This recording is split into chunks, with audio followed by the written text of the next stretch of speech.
Welcome to our next adventure. So myself and Gav have travelled to target a few tope today. Now, a bit of a mystery trip, never fished this venue before. I've had it in my back burner for many years, and as with everything, local knowledge is always the key, and I was lucky enough about 15 years ago to get past a lot of information on a certain area, which, to be fair, I haven't really used, and this year we're going to take full advantage of it. So we're targeting tope today. Went into South West Sea Baits yesterday, picked up 30 joey mackerel, packs of 4. So we got up at 4 o'clock this morning and travelled for an hour, walked a couple of miles, and yeah, we're having a go. So we're on a rock outcrop, fishing into mixed to rough ground, and lots of tide. I'm not going to say where we are, guys, because at the end of the day I don't want to upset anybody, and that's not what the channel's about. It's about obviously the fishing sort of side of things. But as you can see, we're in the sea, and we're going to have a go today, so hopefully we can see something out. That's all we can do, really. But pulley rigs, rotten bottoms, 25-pound Varivis Sport, and also we've got I'll go through the rigs in a minute. Do you know what? I'll go for the rigs now. 1 second.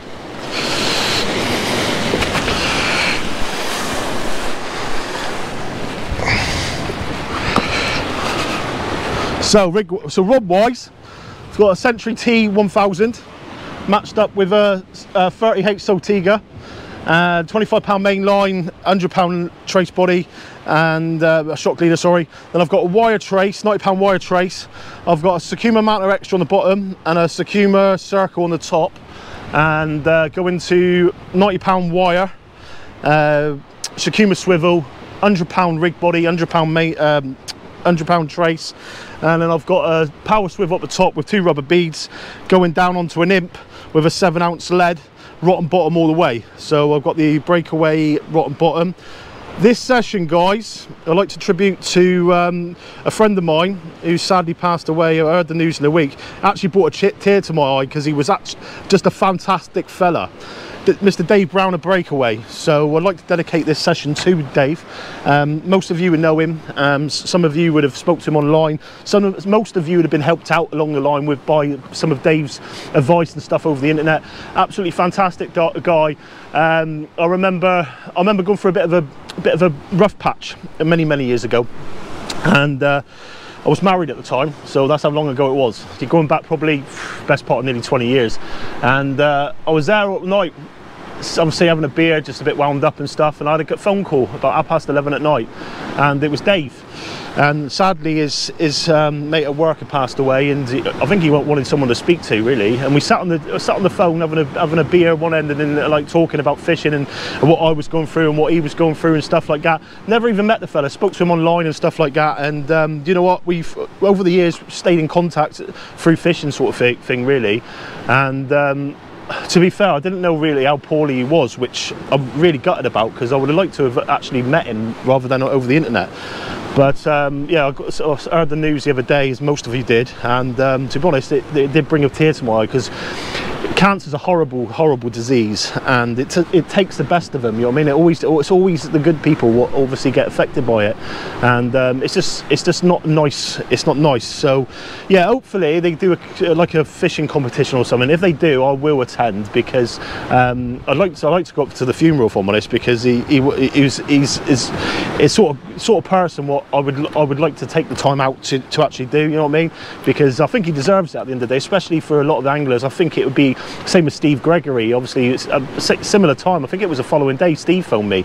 It was only 2 what phoned me at the time, yeah, Steve is actually the same, a fantastic fella, which is very missed. I mean, I was lucky enough to spend some time with Steve, got to know him and stuff like that through fishing and that, and he's never absolutely fantastic guy. Well, sadly no longer with us, but we'll raise a rod tip to both of them today, shall we? And hopefully we can pull a few fish out at the same time. But yeah, that's the gear we're using today, guys. Why, obviously we went into South West Sea Baits yesterday and picked up these joey mackerel, perfect for it. We're going to get some feathers on the go a bit later on, try and get some fresh. But Gal's just setting his rod up. We're going to get some baits in the water, and hopefully we can see a few fish out today.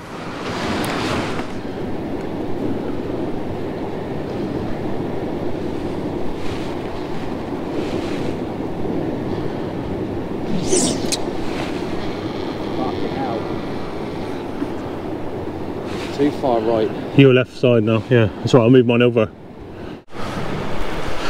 Well, rod tips are out. Got a diver to the right hand side of us at the minute, so we've got to watch what we're doing a little bit. But no, it's a nice venue. Quite deep, good depth of water, lots of tide, and hopefully it can all pay off. I mean, it's quite a costly trip really by the time you put all the bait in that into it. It's something I've been looking forward to for a little while. I mean, I bought a Century lure rod. I was hoping to use. I put a picture on it yesterday on the social media, and I'm not going to be able to get to use it just because of where we're fishing. I mean, I'm too high up from the water, so yeah, it's a case of just unfortunately not being able to use that today. But we got some a bass rod here with us. Gav's just casting one out now. He's out in there as well. So that's 4 rods out, whole mackerel baits, wire traces, and anything. I'll be happy with everything. Because of where we are, I'll be happy with anything. Just because it would mean more to me than going over to Wales and getting into one over, you know, I mean, it's a lot harder down this neck of the woods to produce the tope, especially on the Devon coastline. So if we can get it today, I mean, there's a few kayakers what have done the business and had them off of kayaks, so there's no reason we can't get them off the shore where we are. So yeah, you just got to be in it to win it at the end of the day. But as I said, guys, I'm not out to upset anybody.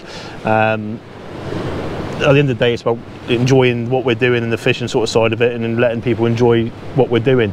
It's not all about where it is and all that all the time, you know what I mean? And no doubt someone will recognise something or other, as they always do. I'm getting a bite here now.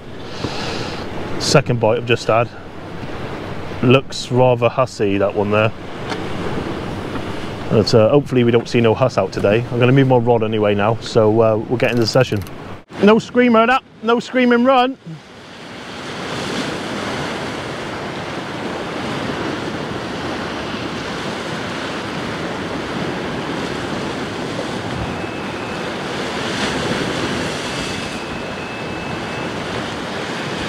A few nice bites, but I bet it was a doggy. Sun's out.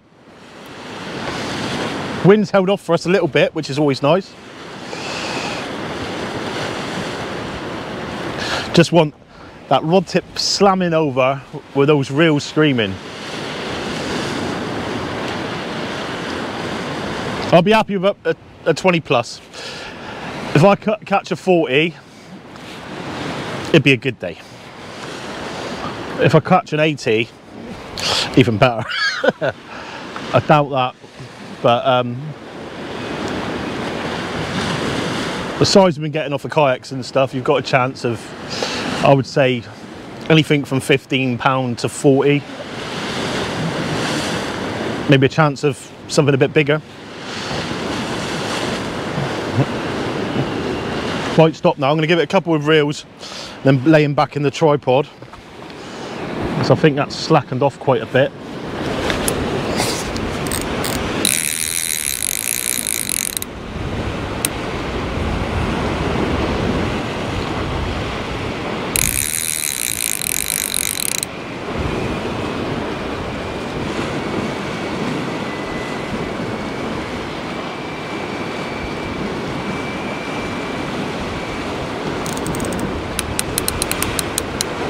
What a bite then.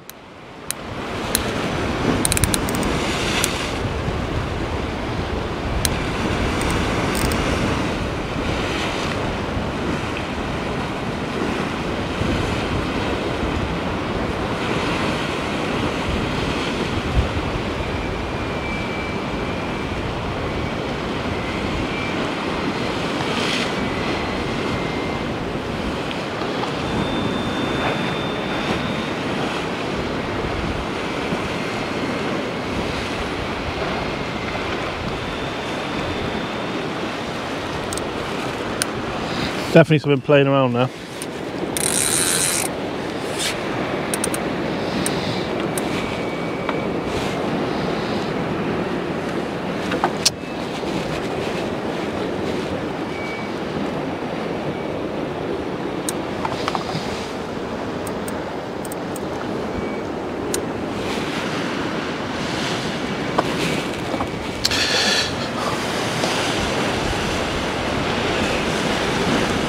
Probably a dogfish.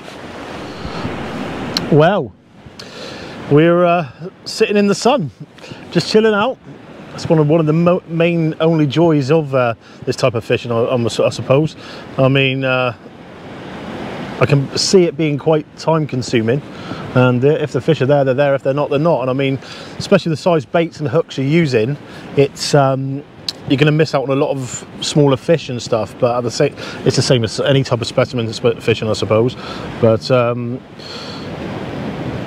yeah, it's targeting those big fish hunting. So you got a chance of eels, conger eels, you got a chance of bullets. It's not been unknown to pull in massive rockling on 8/0 hooks, so you've got a chance at a few different species. I mean, dogfish has certainly taken 8/0 hook.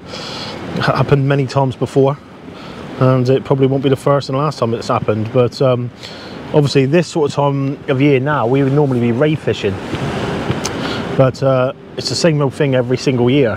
It's like a pattern. You go plate, you got the start of the year, you go spotty in, then you go either go for a bullet, so you go placing, and then it's sort of like, oh, you're codding at the beginning of the year, and so on, you know what I mean? And this sort of time now, you have either up chasing smooth hounds on the Bristol Channel, or you're ray fishing on the South Devon coastline. And we've decided to have a go for a tope. So it's all homework at the end of the day. I mean, we've not been given everything. I've sort of like been looked after about 15 years ago with the venue, and a couple of local bits of knowledge and stuff which I get out with, and obviously I help people at the same time with. And the trouble is, like I said, it's doing this type of fishing normally is going to be quite costly, especially for us.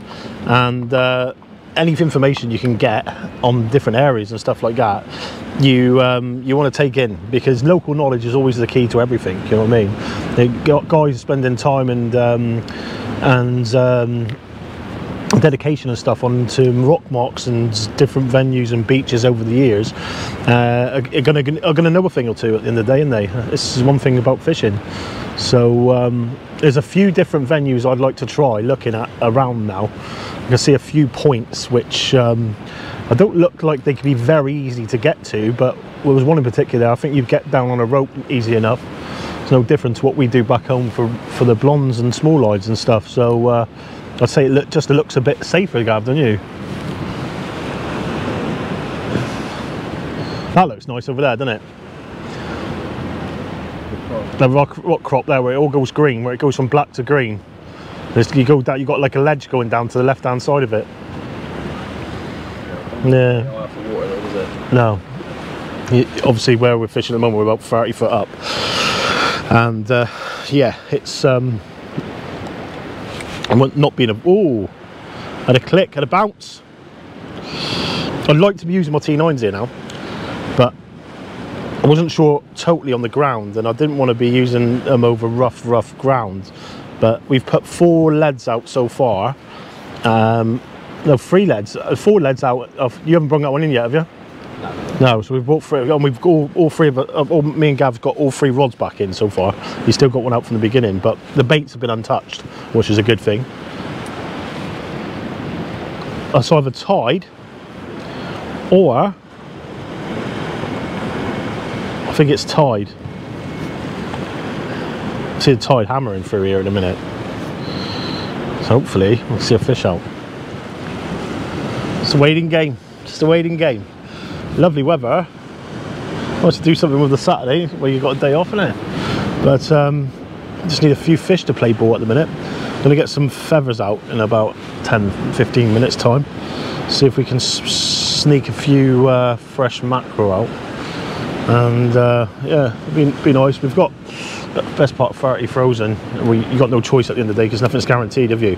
So, but if we can get a few fresh out, would be nice, because what I'll probably do is mix it in with the frozen. And yeah, we only need a couple really, just to get a bit of freshness with the baits. Would be nice, but it's going to start a separate YouTube channel. So I will put a link onto the page, and I'm not sure what to call it yet. maybe I'll get some ideas from you guys in the comments below. But just basically, what I don't want to do is overload the main page, like the fishing videos and that stuff, with like reviews and stuff like that. So like hints and tip videos, and like basically what I'm planning on doing is one of my spare rooms is turning into like a little studio, and I can do like, because I keep getting asked messages regarding rigs and knots and stuff like that, and tackle components and stuff like that, and reviews and bits and pieces like that, so we can take a look at more in depth into the products and like the knots and stuff like that. And it's a lot easier to do rather than out with the wind and stuff, over a nice clean table where you can see exactly what's going on and stuff like that. But be sure to subscribe to the channel. Something's happening in my left arm rod there at the minute. I want it to start screaming off really. But yeah, I'll put the link on. Be sure to subscribe, look out. I've got one at the moment set up there. Sea Angle Adventures, a review show. I might keep it like that and just change the review show name, but I'll put the link on for the channel. And yeah, get on there guys, and hopefully we can get the channel up and running, and yeah, I can start putting a bit more input into the videos on it really. As I said, I don't really want to put it all my, or like interfere with the fishing videos and just have it like bombarded with, because a lot of you know what you're doing, don't you? That's either tide or that's a fish. Let's go and find out.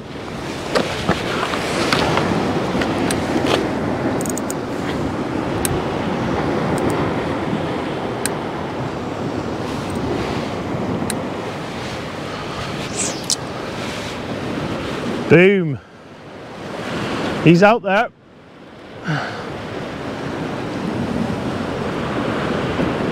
Not sure what that was. Few clickers clicking off then. But yeah, we've got a couple of Phoenix headlights to do a review on. I was asked to do a review on the latest from the range. To be honest, I messaged it regarding the rechargeable one before, and they got back to me and asked me to do one on the new one because the other one's been out a little bit of time now. But I was that impressed with that headlight. I mean, me and Geff come back from a Raymark, and we're walking through the woods. Gav's a big fan of the Phoenix range. He's a lot of the headlights he's had in the past of Phoenix, and he's had them for years and years and years, you know what I mean? And when we go out, there's no difference compared to what I was using with my petrol light really, you know what I mean? And yeah, I was walking through the woods with Geff, and I didn't even think we're talking away, and as I looked up I thought, blimey, look how bright your headlight is, and mine was on full beam. And I'm not going to say it's a rubbish headlight, because my petrol's a really good headlight, but the beam compared to Geff's beam was probably nearly double the distance, and it was clear. And what I find, especially with like some of the marks we fish, especially at night time when you're fishing for rays and stuff like that, it can be very dangerous with decent quality headlights. And I mean, the money you spend on rods and reels and stuff like that, to me personally, it's a no-brainer to spend money on a decent headlight, because it could save someone's life at the end of the day. If me and Gav was down fishing, Gav's got a good quality headlight, I've got a good quality headlight, but one of us fell in the water, what could possibly happen of a night time, rough seas, you landing fishing at, you're in places you shouldn't really be, but you do it anyway, as we all do over time to time throughout the past and stuff. And 9 times out of 10, we both experience what we're doing. If I'm on the rod, I'm looking out to sea at rollers coming in, letting him know, if vice versa, if he's up on the with the fish on and I'm landing his fish, he'll be telling me and looking out, and that's obviously part and parcel of it. But a good quality headlight will see the swells coming in, and I can warn him and he can warn me beforehand. So to me personally, I know a lot of people won't spend a lot of money on a headlight, but for the sake of it saving someone's life, it really is a no-brainer.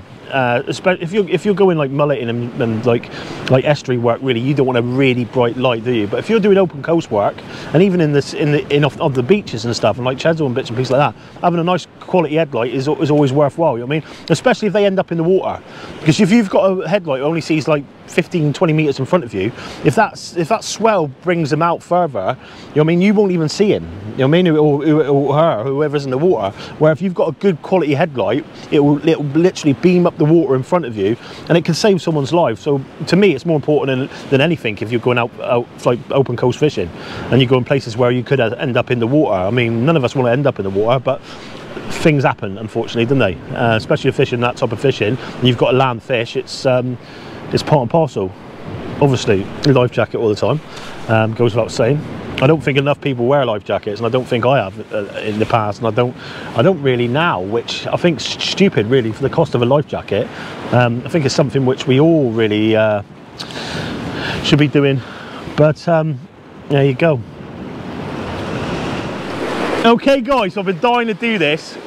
I've had this for a little while now, but I've got the Century lure rod. I purchased it for just doing what I'm about to be doing with it. Obviously, while we're waiting for the tope rods, it's nice to spin for a bit of mackerel and have a go for a pollock and that at the same time. So I'm I don't think I'll get into anything massive today pollock wise, but it'd be nice to see a pollock out. Obviously got the Century lure rod matched up with a BG mag sealed 3000 from Dower. I've got 12 pound braid on there from Fish, loaded with a 0.40 it's a 60 pound fluorocarbon leader, Gemini level swing link clip with a 30 gram sidewinder spinner on the top end. So I've got like a bit of a reef to the right hand side of me, deep kelpy, and I'm looking to see if I can find a few pollocks. So here we go.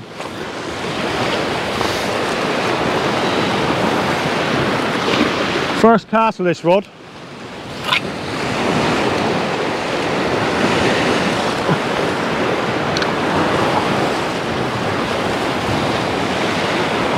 That flew.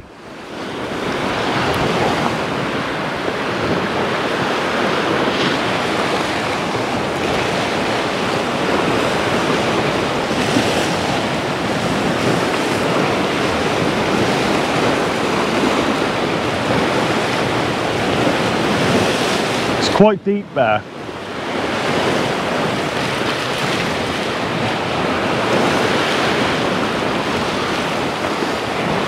Give that another go, I think.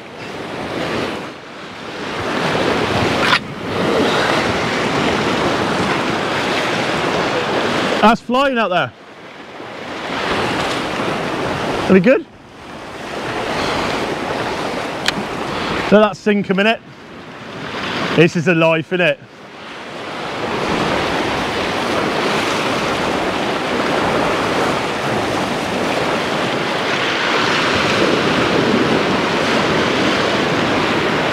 Sitting there watching all of Emery Gilby's old videos when he used to like playing over an island and pollocking and that with a lure. He does a lot of lure fishing now, doesn't he? I can see why. There's the excitement and the joy out of it. You know what I mean? It's a bit different type of fishing than we're used to. But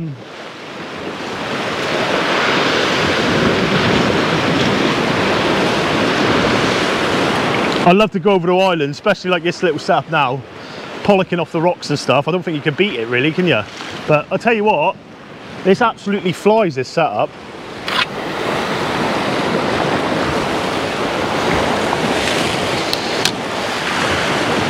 Let it sink a little bit more this time.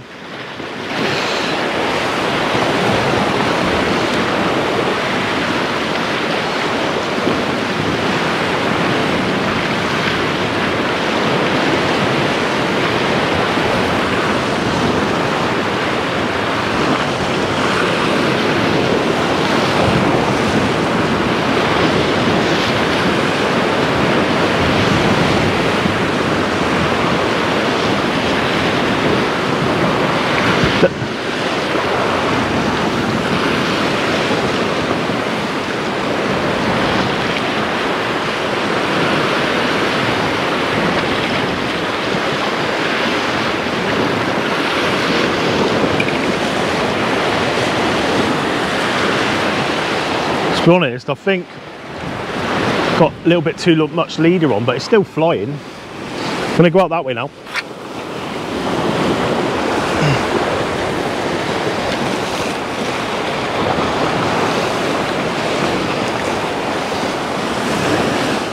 Gav's got the bigger rod, so he can do it from the top with the rod, so I've got to be down here, unfortunately.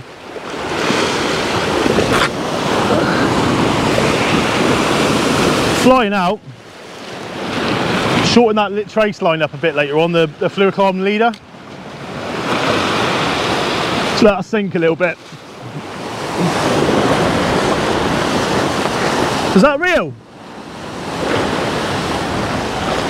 Huh? Might have a run.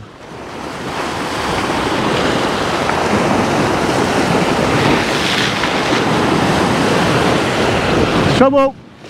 While you're tope fishing, I've got to reel this in quick. Run. One of the ratchets go. No.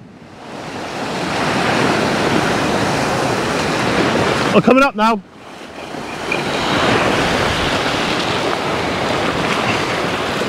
One of the good things about this rod is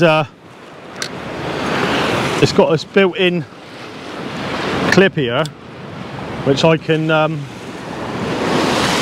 basically do that, and it's all set up. Let's get up the rocks. Big G with his Oakron bass, 4-ounce spinner, slammer loaded with braid. Lovely jubbly.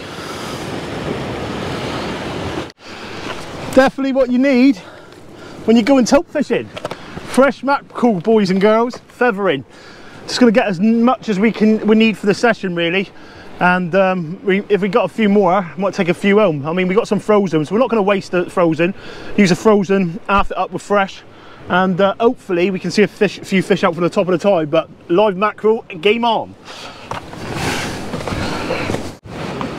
We had a ratchet run. Gav. Mine. Yeah. Mine. No. Yeah, mate.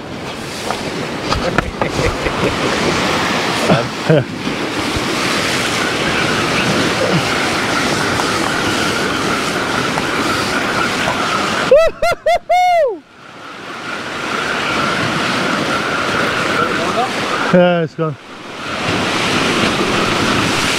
You got a fish on that.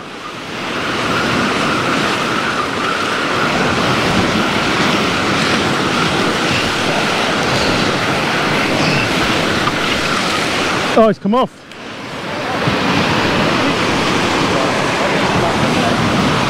Pull on pole, wasn't it, if it's fucking one call it? No, it's nice. That was a nice pull. That drag's quite tight. He's a git, isn't he?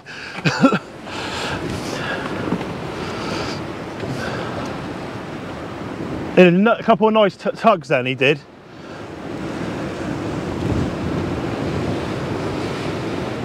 Something half decent to pull that bait like that, I know.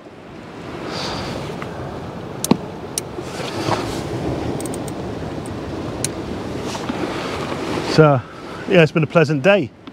Really nice day. Hopefully get a few fresh. I mean, our plan of attack was to go back about half tide, but as long as it's still biting, I know the venue we're fishing, he'll fish down to low water. So until we get fed up really, but the sun's out, gun's out. Gav's getting the fresh mackerel. I wish I had my jet boil with me because we could have a little barbecue, some fresh mackerel. Lovely. So just need a tope to play ball, guys. I mean, it's it'd be nice. It will be nice. Do do do do do do do.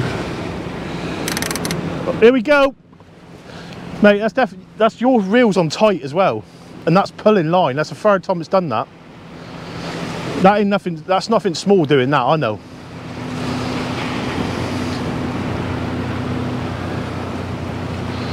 I'd be getting into that. Watch him get a dogfish. I've already had one, so I can't say nothing. But he don't want to put that rod down. He's having more fun with the mackerel than what's on his end of his big rod. And he's still going. Boom.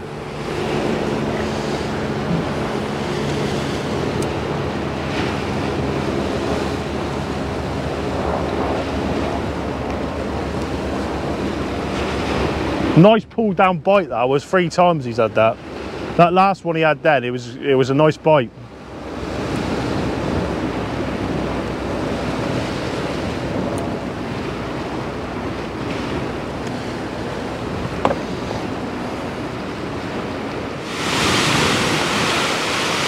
Does it feel good? Right. I'm gonna go down. I'm gonna go down, boys and girls. Oh, hold on.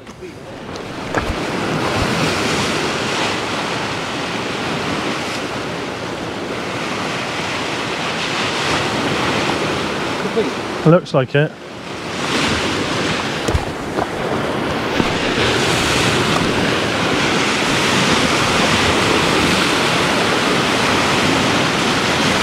Spider, isn't it?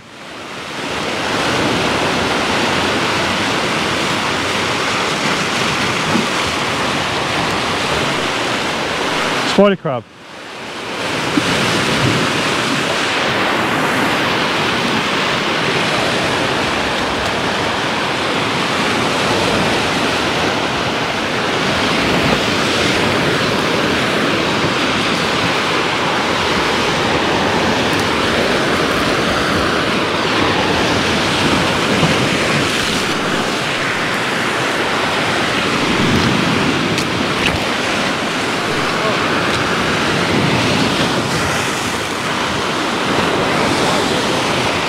You have to. I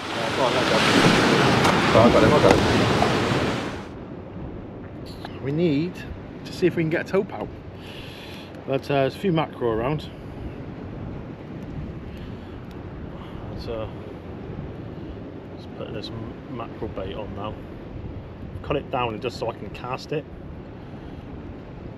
Just want to get a bit of distance with our baits. You're never going to cast this a million miles with a bait like that, but you can get it to go on after decent depth out there. The further out there, the better for me, really, I feel. But lovely. Using that Sakuma bait elastic, first time using that stuff, and to be honest, it's quite nice. The heavy stuff's lovely for this sort of stuff, fishing. For anybody what's looking for a bait elastic, I was quite impressed with it, to be honest. Just say to Gav a minute ago, we'll have to get some of that because it is rather nice. I've got the light stuff now because we've run out of the other stuff. But it's to be honest, it's just as strong. The light, to be honest, I feel it's a little bit nicer for this. Sometimes bait elastic can be quite ropey, can it? But this stuff's not like that, which is ideal. That's a big slab of a mackerel, which is going to get put out there now. Joys of this type of fishing, I suppose. But we're going to try and get some distance with it, get them out in that depth of water, and hopefully we can get a tope out. 714 password shot bullets. Look at that. It's an absolute beast, guys. Really long. If that was fed up, you can see how skinny it is there. I reckon that would go 12 pound easy. But I'll get a quick picture and we'll get 5 back by another day. Well, folks, not the session you wanted to see, is it, really? I'm not even sure I'm going to do a video of it. I have to check because, to be honest, we've not been out for a little while and it's just been enjoying a nice relaxing day, and sometimes it's hard work. We're running around with the cameras and stuff, and it's quite hard to film where I am because at the same time I don't want to obviously put the mark out there. The reason being, more than anything, I don't want to upset anybody, and where I am you would definitely upset a few people. So yeah, we'll have to see what the quality of the footage is like. We've never had the fish on camera. I got a picture of picture and a video weighing the fish, but we're looking for it's research, homework really. What we're doing at the moment, because at the end of the day, it's an area we've not really put a lot of time in doing this sort of thing, and it's a lot of potential, and hopefully it's something we'll obviously come back and smash it next time. But you can't win them all the time. We've had a few fish out. I think Gav's had about, I'd reckon about 8 or 9 mackerel, 1 bullets out, so we beat the blank, and it's been a nice day, eh? And a doggy. And a doggy, whee! But all in all, we're can have a bit of sushi now. No, we're not. But yeah, from all of us here at Single Adventures, tight lines, see you in another adventure.